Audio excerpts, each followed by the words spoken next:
Now, the night before, I know you watched Spurs, Inter Milan, and of course you watched Liverpool match against PSG. Let's start with Spurs, John. Pochettino made a very strange decision. He left Trippier and Alderweireld, two of his very best defenders, at home, and he gave a very Eric Cantona-esque yeah, well, Cantona used to talk with the pigeons, the seagulls flying over ships, and Pochettino started talking about trains pulling into railway stations. Has he lost the plot, John? Because they lost this match to Inter, who are really struggling in Serie A.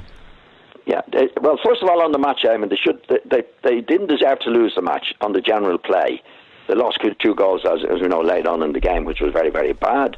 But on the night, I thought they deserved to win. But the lead up to it, Eamon, was bizarre, to say the least. You know, he's left those 2 players behind. But it was the way he tried to explain, or not tried to explain, why he left them behind.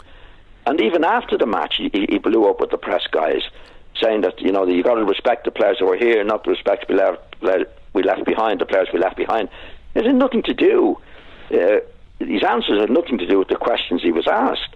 So it was bizarre, to say the least, and you know, a big shock to them, as we know, and a very, very poor result. It's the first time since he's gone there that he's lost 3 matches on the bounce.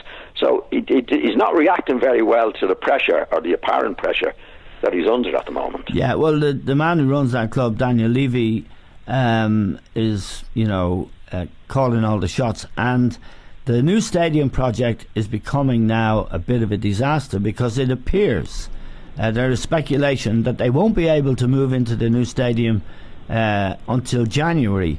Originally they were supposed to be in by the start of this season, then it was going to be delayed to October, now it's delayed until January. So I'd say Pochettino is under massive pressure, John. There's also the question of Harry Kane, who won the Golden Boot at the World Cup. He looks he looks tired, burnt out, maybe, that people are saying. What did you observe watching him the other night? Well, he was pretty much the same as he has been all season. I mean, he looks tired. And he keeps saying he's not tired. Well, maybe, you know, he feels he's not tired, but he's definitely playing as if he's tired. He had a good chance the other night, which he didn't take. But it's his overall game, which he does look lethargic. There's no doubt about it. And like they're in a peculiar spot now, Spurs, because they haven't bought. They're the only club that didn't buy or strengthen the team during the close season in the history of the Premier League. In the history of the Premier League, I mean, you know, and like Pochettino I've been a bit disappointed in him. I think he's gone along with Levy in what he was doing. At the end of the season, Pochettino said, "Well, the chairman's got to be brave now, and he's got to buy players," and then he signed a big contract, and he said now at the end of the season, "Well, the chairman has been brave because we didn't buy players."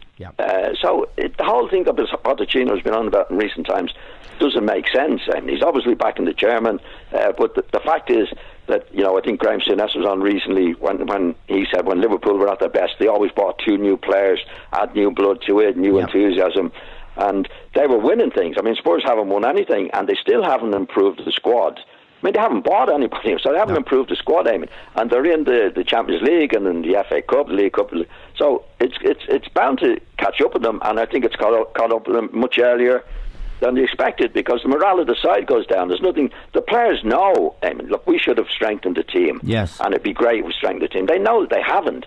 So it's a very, very difficult situation for him, and he hasn't responded in a very, very good way at all. And in the case of Alderweireld, who is an outstanding defender, there's the issue of his contract and his salary, which you know, is very important. I would think if they lost him, I think they'd be losing, you know, a very, very good player.